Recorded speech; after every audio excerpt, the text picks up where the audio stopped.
Hero diver. You know what? Can we skip this? NDAF. Perfect. Howdy, howdy. This is Mark Wheaton, and welcome to another episode of NDAF, the space in which neurodivergent folks and their friends can talk all things spectrumy in any messy direction they want. With me as sometimes is my silent, never-speaking producer and engineer, Ken Plume. This week, we're speaking with veteran filmmaker Andrew Kasch, whose work, if you're a genre fan, I guarantee you've seen, either as a director of shorts like The Gummy Bear, the evergreen viral sensation Halloween is Canceled, or the This Means War segment of Tales of Halloween, countless documentaries about the making of the Halloween, Nightmare on Elm Street, Sleepaway Camp, Friday the 13th franchises, and the films of John Carpenter, or especially, as my own family has, his directing and editing across the DC TV universe on The Flash, Titans, Black Lightning, Gotham Knights, and, in particular, Legends of Tomorrow. Without further ado, here's Andrew. Well, welcome to whatever the hell this is. I still have no idea what this podcast really is, but it's kind of just we're a ragtag group of people who talk about neurodivergence in their creative lives. So thank you for agreeing to do this. When you think of yourself as a creative person, do you think of yourself first as a writer, as a director, as an editor? What do you consider yourself straight up?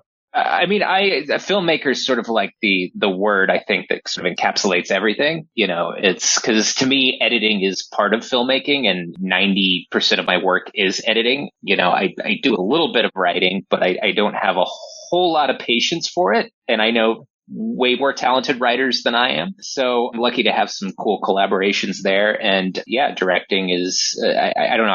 I never call myself a director because I feel like that's everybody in LA does that. And yeah, it's a very small part, even though it's what I'm always working towards. You know, who makes a living directing these days? Not many people.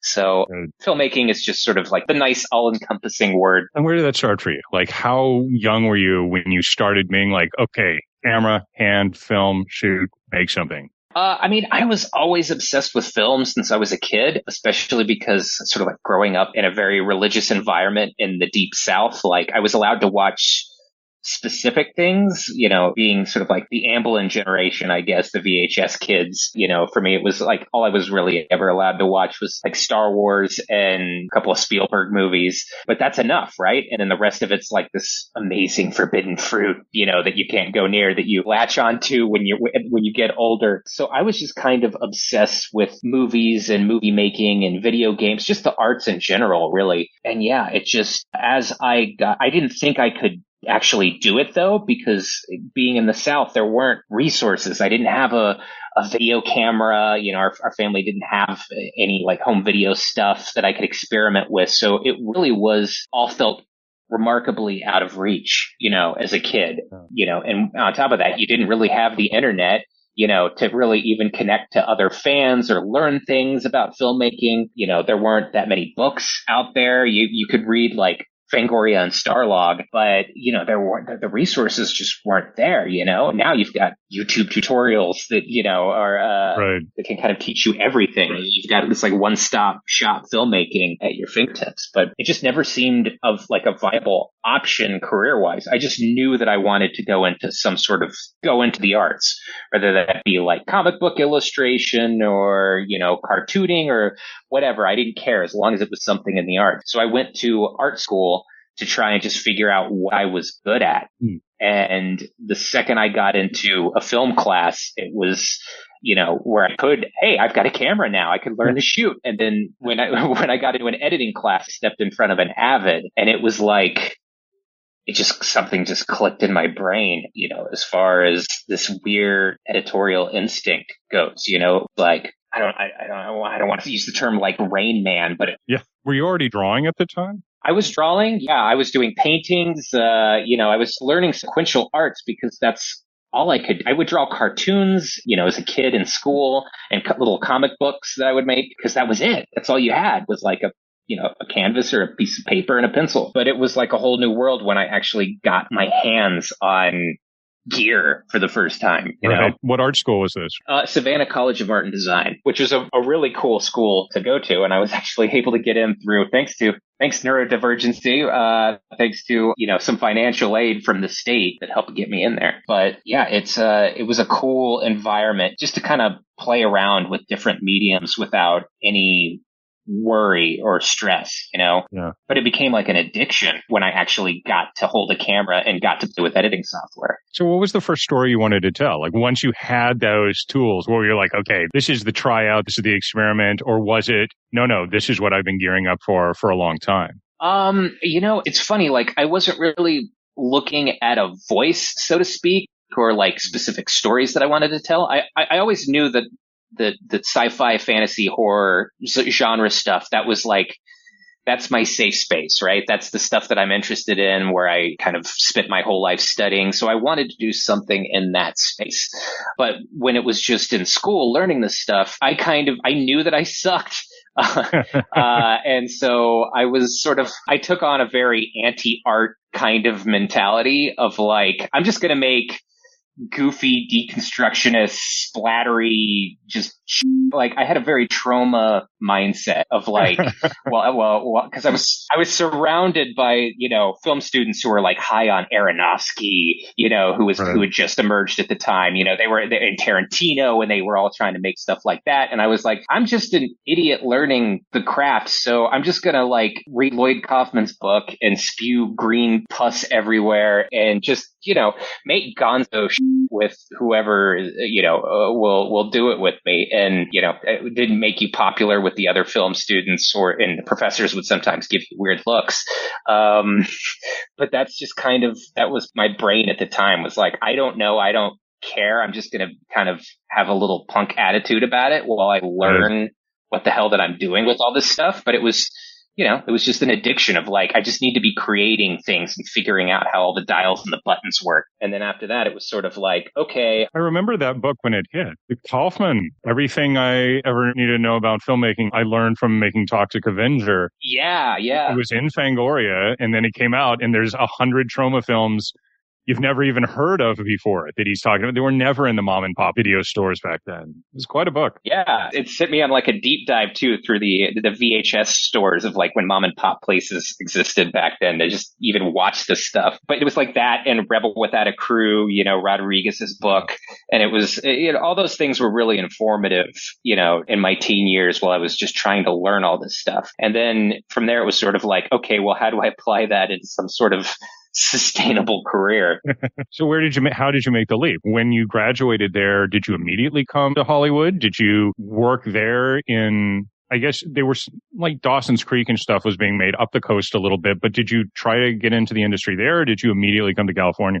No, I actually, and I kind of regret this a little bit, but I kind of dicked around for 2 years after school back in my hometown of Tennessee, figuring out where I wanted to go, because I swore I'd never live in LA. It just kind of had the reputation of being a hellhole, which it's not, and a place where I'd never ever make it. And I didn't know a single person on the West Coast. So I visited like Chicago, I visited New York.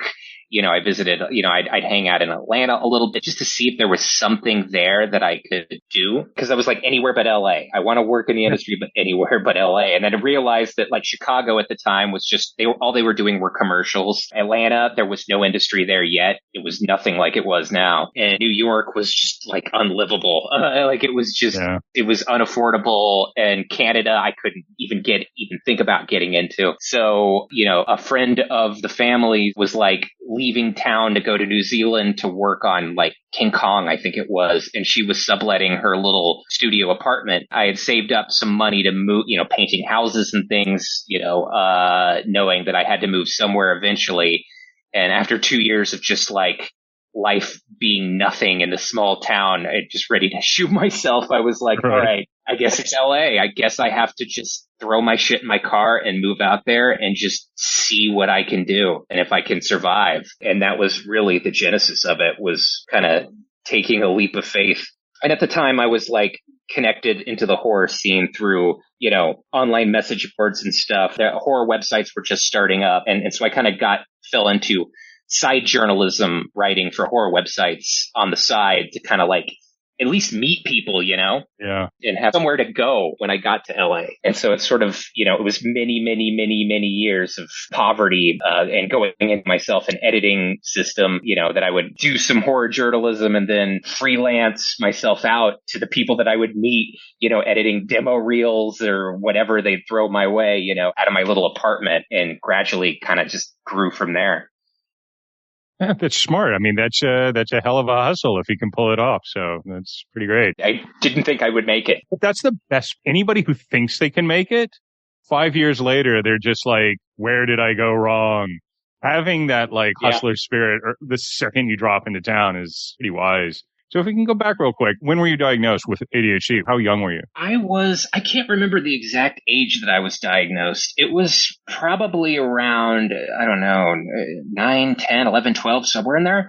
That period kind of all blurs together because at the time, this was the 1980s and nobody really knew what this was. Right. ADHD was something that was being discovered. So I wasn't really aware of what was wrong with me. I just knew that I was spending a lot of my childhood in doctor's offices and psychiatrist offices and getting blood tests and EKGs. And, I would be on a new medication every month, and my mood swings were just absolutely frenetic and insane. And it was a rough childhood because you just felt like this primal patient zero thing that was just, no one was really telling you who or why. No one was explaining it to you. And you, as a kid, this is all so you didn't really have an understanding of what was happening. You just kind of were managing everything the best that you could, and eventually I was taken out of regular school and put into like special needs school,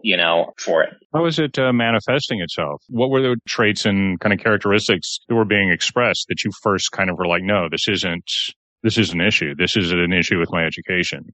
Like, how did it manifest itself? And almost everything. It manifests like focus wise, like staring off into space. Teachers like, hey, pay attention. It manifested in grades. The school system was kind of worthless for someone like me because it was like, it's all short-term memorizing, like that was the learning, and that doesn't compute with someone like me. So it was a combination of that. It was a combination of wild mood swings,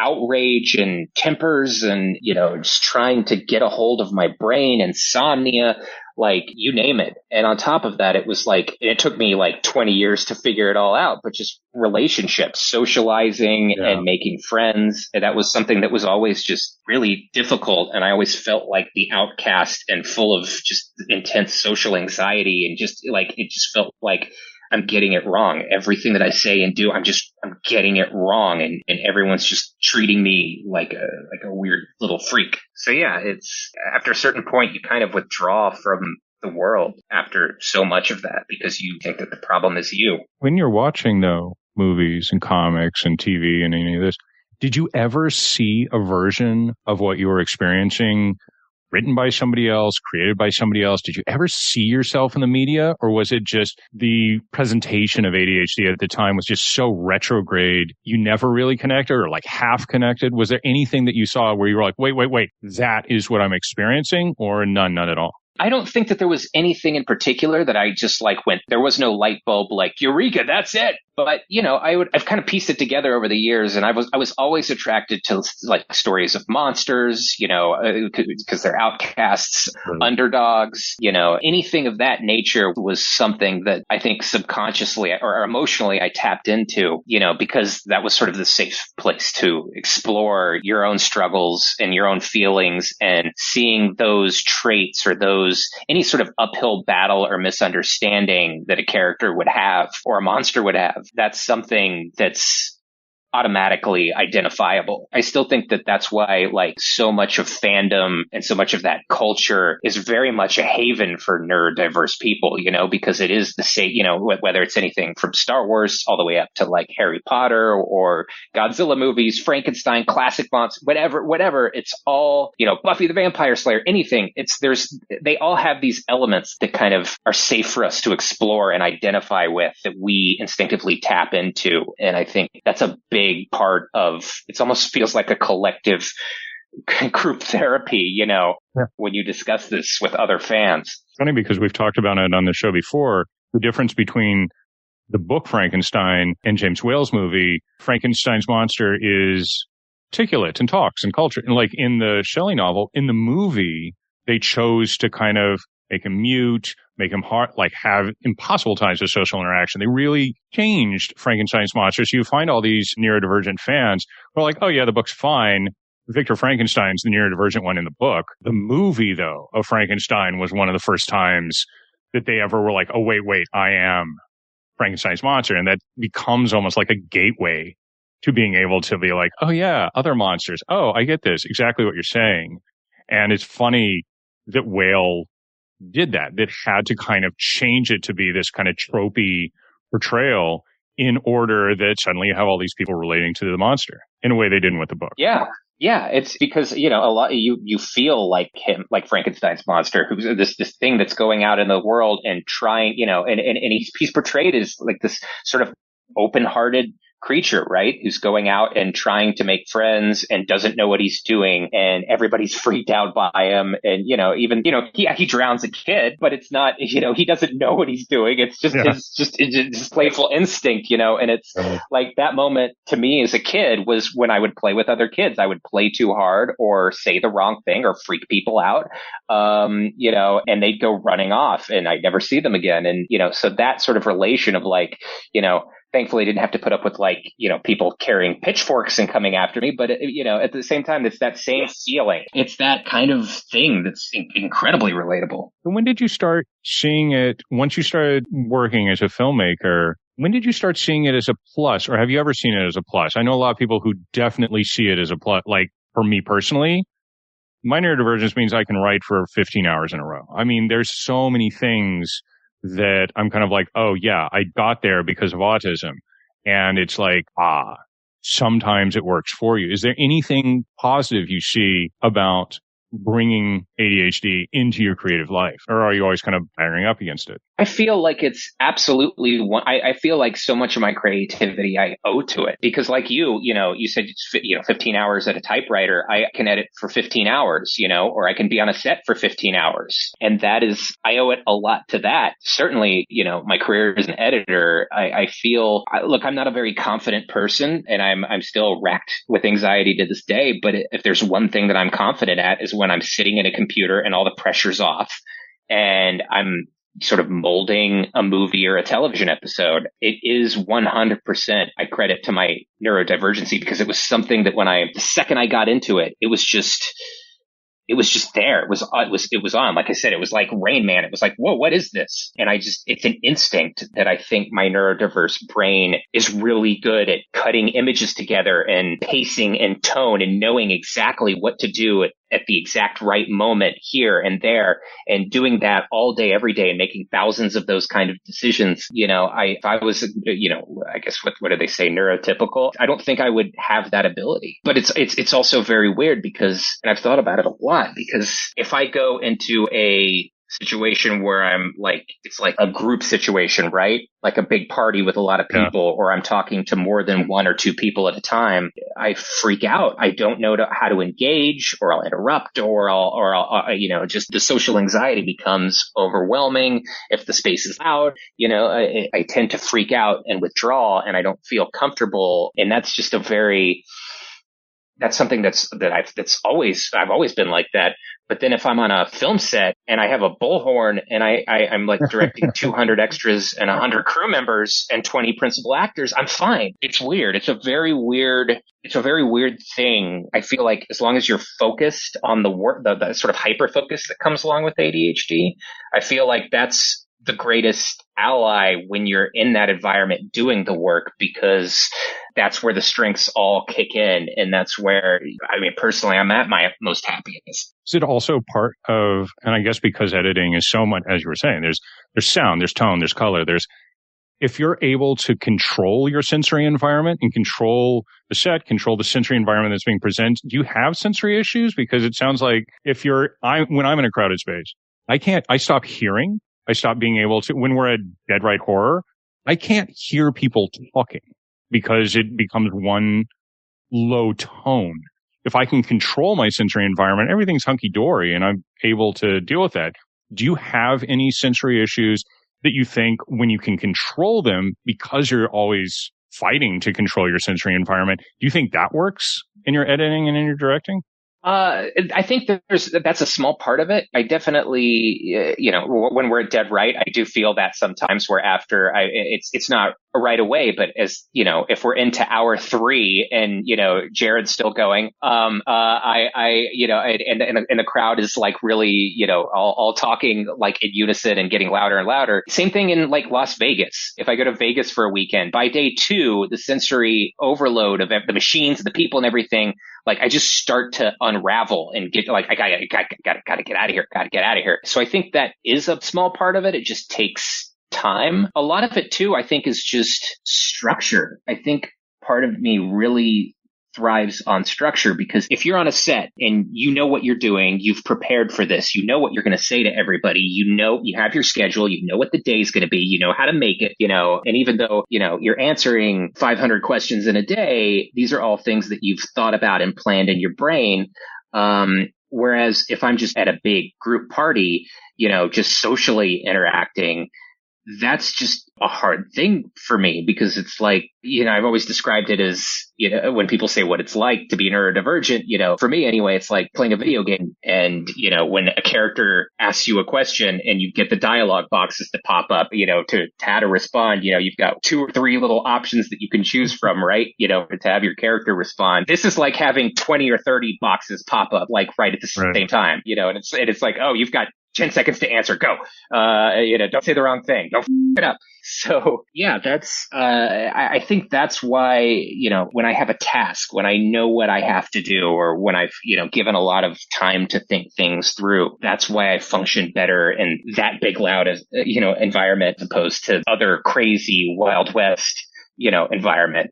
I mean, I do this, like if you pre-script your routine for the day when you're editing something, what do you need? When you're like, okay, I have this task, I have to turn it in by this time. What are the other things you need in that room with you? What are the things that, if you can shut out the people and you can kind of just focus, are there little things you need? Are you like, okay, I need this, and then I'm done.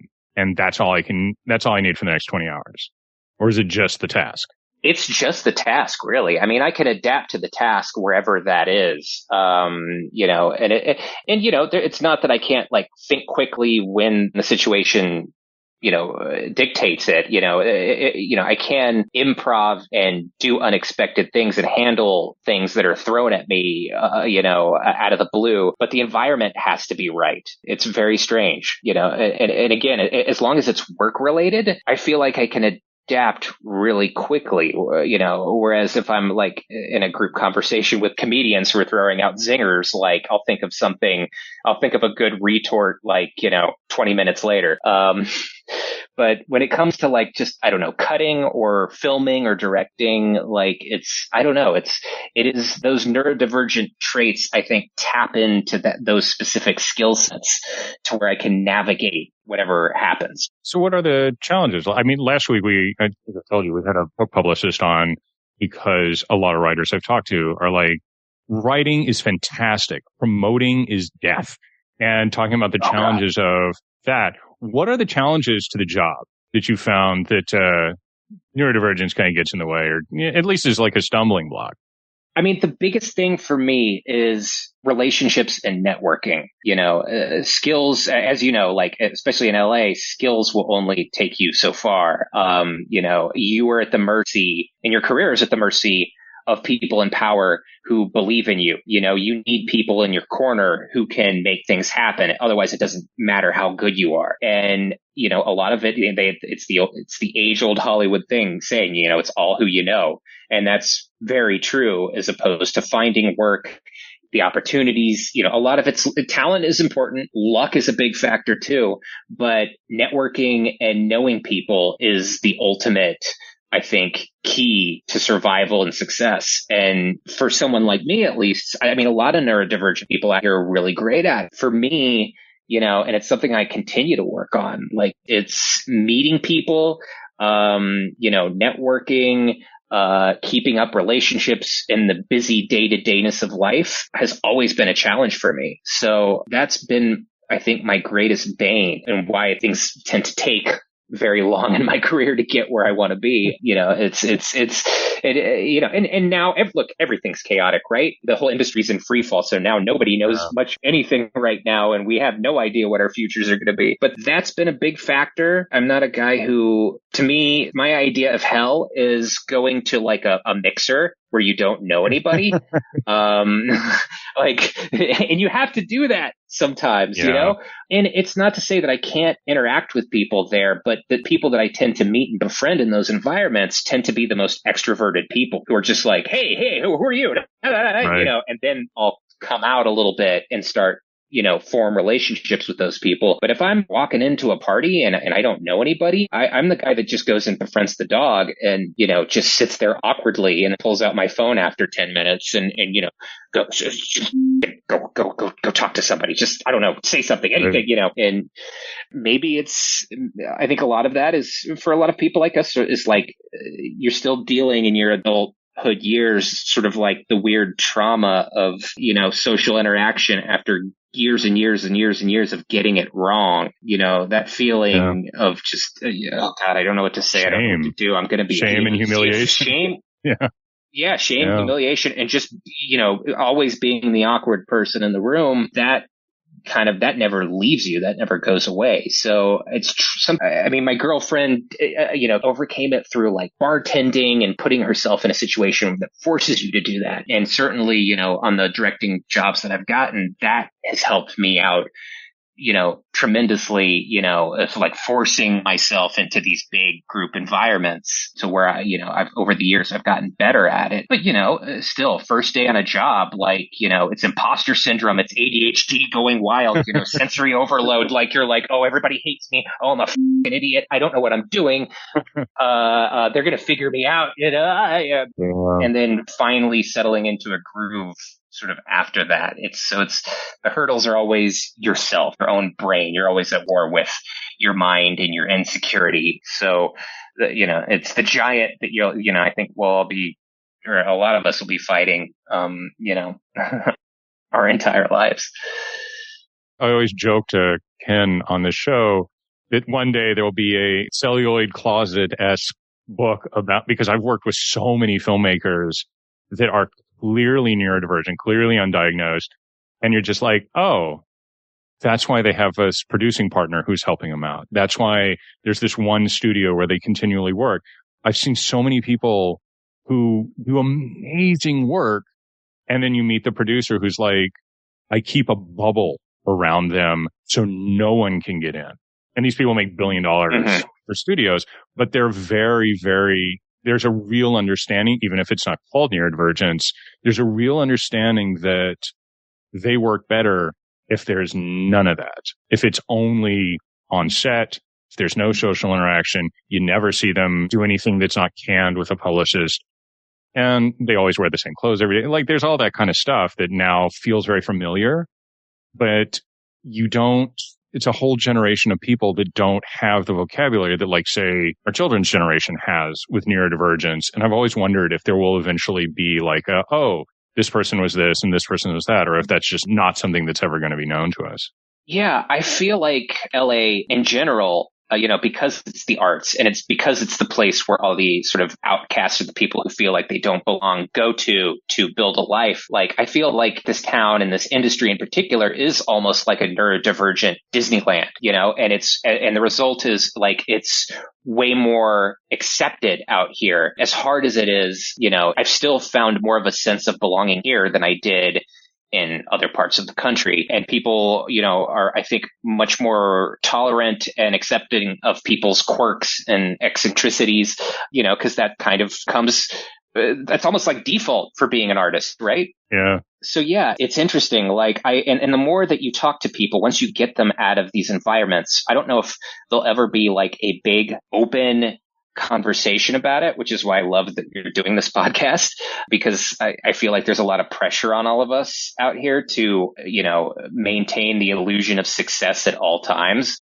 and people are really reserved to talk about their struggles. But when you really start talking to every individual person, actor, director, producer, whatever, if you spend enough time with them, you'll realize that they have all the same things. They're fighting all the same battles that you are. Some people are much better at hiding it or better at navigating it. But these thoughts and these feelings and these insecurities and worries and it almost feels like we all have them almost across the board. And if you spend more than 10 minutes just talking to somebody or engaging in anything beyond like small talk, you start to realize that about everybody here. There is a comfort in that. I like talking to neurodivergent creators. They have no interest in small talk. So you'll just pick up a conversation with somebody that you put down like a month ago. And you're just like, Oh, hey, so anyway, that book, you just go right in. There's not a lot of that with some of the people in comics, some of the people I work with, where you're just kind of like, oh, okay, that's right. We can just dispel with that because we're in that same little community. So it's kind of fun. Yeah. There's a shorthand to it for sure. Yeah. If I can ask about directing, this is an odd comparison, but we were watching your episodes from Legends of Tomorrow and we were watching Gummy Bear. My son really likes Gummy Bear, by the way. And we were watching everything kind of side by side because my kids grew up watching all the Arrowverse stuff. So we've consumed hours and hours and hours of your work here without knowing it over the years.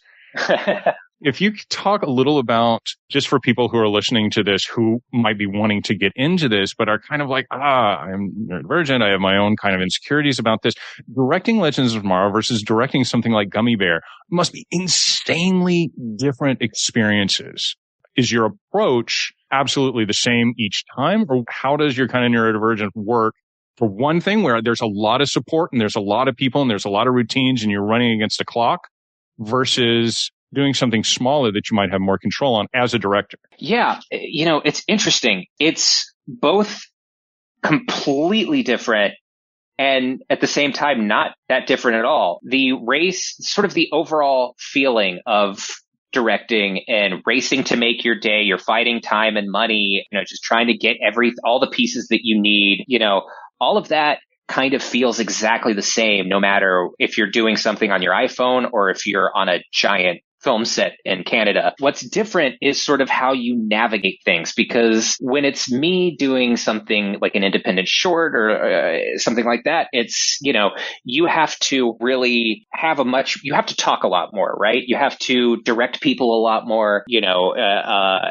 because everyone's stepping into this, everything is new, even if it's people you've worked with before. There's a lot of, you feel like you're controlling things a little bit more, if that makes sense, molding everything from the ground up. Whereas if you go in television, the crew's there and the cast is there and they know their shit and they're doing this day after day and you're the lone person who's stepping in and out of the set. The machine could run itself if it needs to, It's weird. Like one of the things that they taught us, because anybody who directs a television episode, you have to go into a DGA class, right? It's a Saturday where all these actors and showrunners and producers, people who are getting their first shot at directing an episode, have to attend. It's actually a legit great day because your instructors are like people who veteran directors who did The Sopranos and stuff, right? And they're telling you, the politics and how to navigate television and that. And one of the first things they told us was say as little as possible.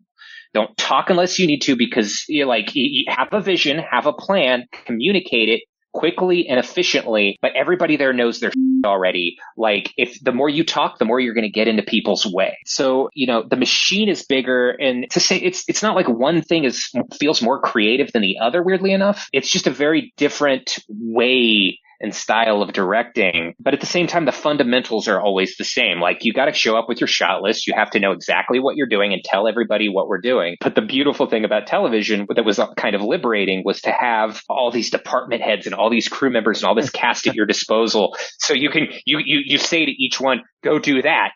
And they go off and they do it. You don't have to worry about it anymore because it's in the hands of really capable professionals. And then a couple hours later, they'll show up like, hey, man, we rigged this up. So he's going to go flying across the soundstage and smash into the wall, just like you asked.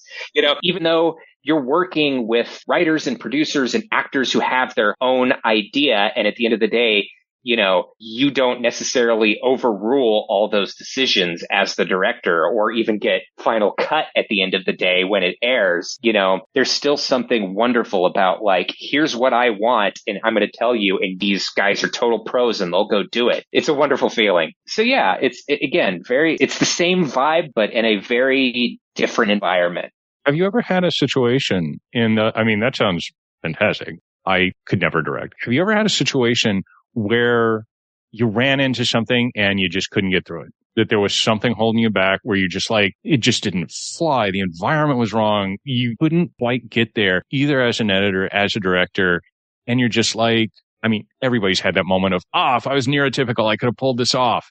Has that ever happened in your professional work, or is just that's only ever happened in the networking event? It happens sometimes while directing. Weirdly enough, I don't really run into that problem when I'm editing. But, when in directing where you say the wrong thing you're trying to communicate something to, say, like an actor, especially if there's like a writer or producer who's whispering in your ear, like, make sure they do it like this, Right. There's been individual situations where I've tried to like go up to an actor or a crew member and explain something. And I'm not doing it right. And they're frustrated and I'm frustrated. And they're just like, finally, say the actor's just like, this, I don't even know what you want, Right. But when I run into that, I tend to beat myself up for a long time afterwards. And you realize after a while that's, especially when talking to other directors, it's sort of like when you're saying 10,000 things a day on a set, you're not going to say everything right, or you're not going to communicate everything right. And, while you may feel like an idiot in that moment and think that like, oh my God, if only I had a normal brain, I could have said the right thing and said the perfect thing that would have, done the right. It happens all the time. Because that's just sort of the environment, nobody's, even the most strong, neurotypical people, I think, when put in that environment, would run into these problems. Because when you make that many decisions in a day, not everything's going to be right. But they don't beat themselves up about it later. That's the difference. No. It'll be that wasn't my fault. No. There's like, dude, it's been like 6 years. I've still beat myself up over what I said to Tom Wilson in the scene, like, 6 years ago. Like, right. It never goes away. Like, whereas I feel like most people would just shake that off. So you said you don't think of yourself as a writer first, but you are obviously a writer also.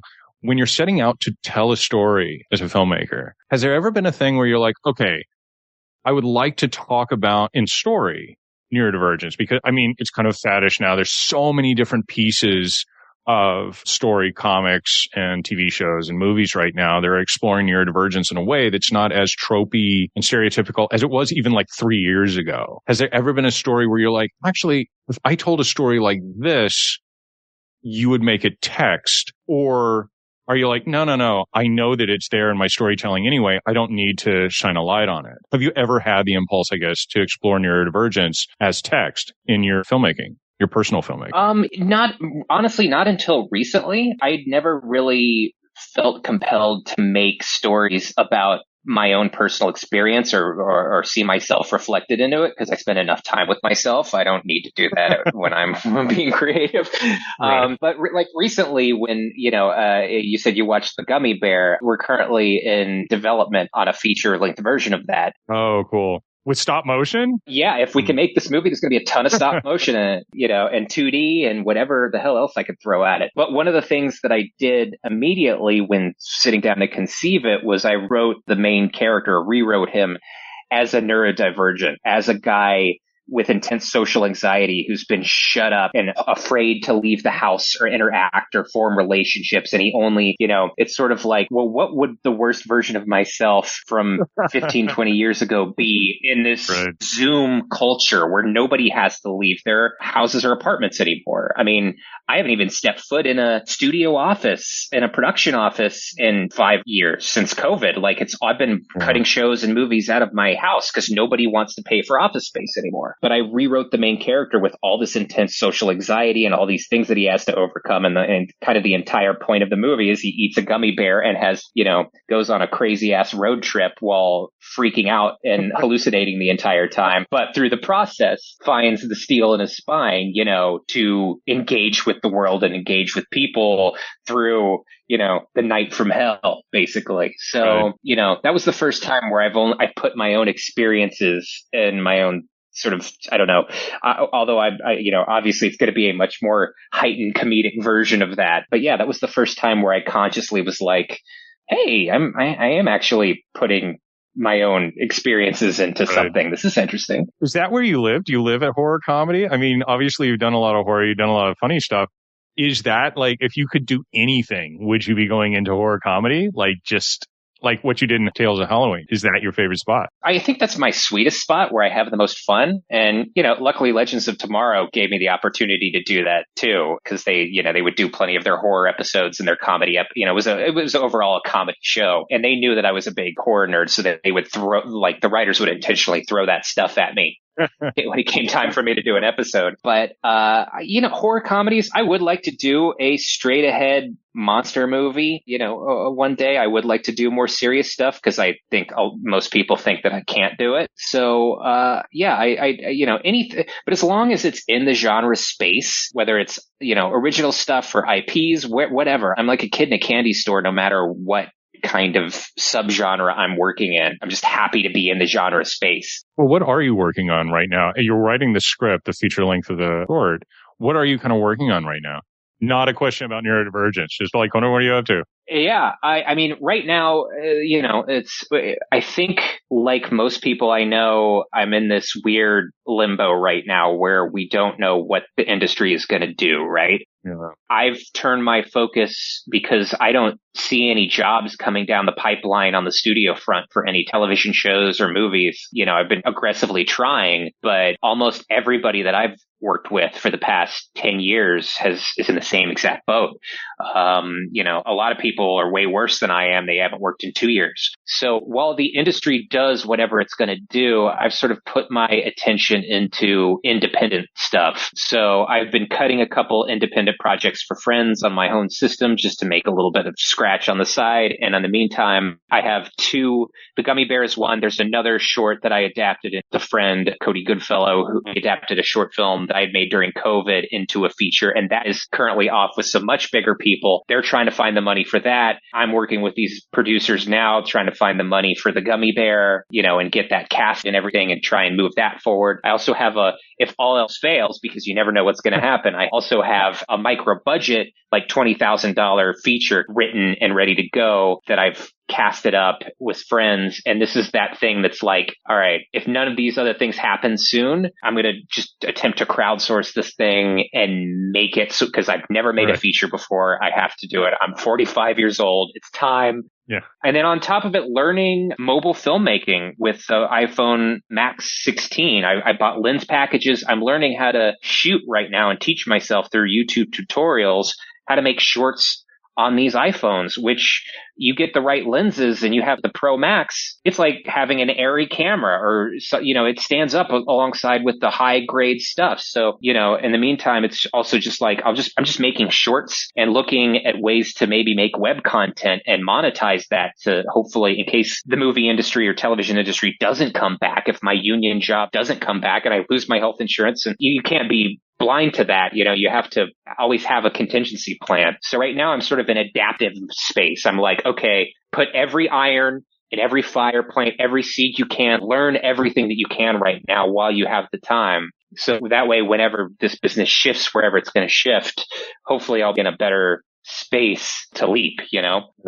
Funny when you said that. I remember the first time I saw a High Flying Bird, the Soderbergh movie they made on the iPhone. It didn't get a lot of attention, but I was like, this is as beautiful as anything he's ever made. It's like, it really, really works. It's really intimate.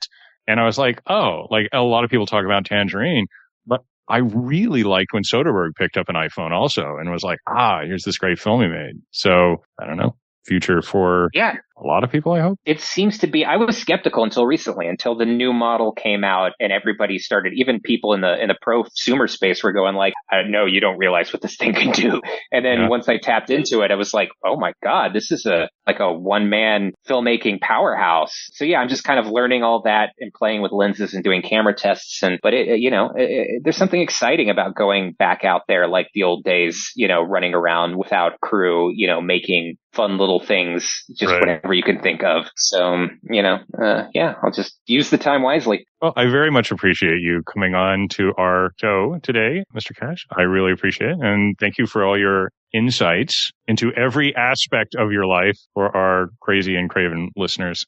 And that was Andrew Kasch. You can find Andrew all over social media, on Instagram at Andrew Kasch, Kasch, all one word, Andrew Kasch, on Facebook or on Blue Sky at andrewkasch.bsky.social. But I recommend starting with his YouTube channel, youtube.com/@Sirand, SIRAND,